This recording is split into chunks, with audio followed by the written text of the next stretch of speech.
नमस्कार, मी चंद्रकांत गजानन धाडणकर बडोद्याहून आलो आहे आणि माझं स्वतःचं एक काव्य रसधारा एक पुस्तक बडोद्याच्या सर्व कवींना एकत्र करून केलेलं सिक्कीमच्या राज्यपालांच्या हस्ते त्याचं विमोचन झालं होतं अखिल भारतीय साहित्य संमेलन बडोदे येथे।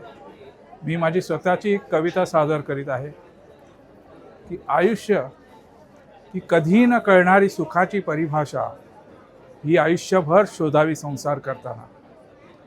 आत्मसुख नावाची कविता आहे की कधी न कळणारी सुखाची परिभाषा आयुष्यभर शोधावी संसार करताना। सदैव अनेक रंगाचा धागा असावा आयुष्याचा प्रत्येक क्षण विणताना। अंतरीच्या सुखदुःखाचे देणे घेणे सहज स्वीकारावे मन जपताना।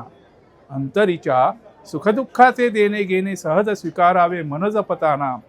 कधी न कळणाऱ्या आत्मीयतेचा पान्हा फुटावा हे आयुष्य जगताना। ईश्वराचे हे देणे असावे, ईश्वराचे हे देणे असावे त्याचे त्यालाच अर्पण करताना। आत्मसुखाची खरी परिभाषा तेव्हाच कळते हा संसार फुलताना, हा संसार फुलताना। धन्यवाद।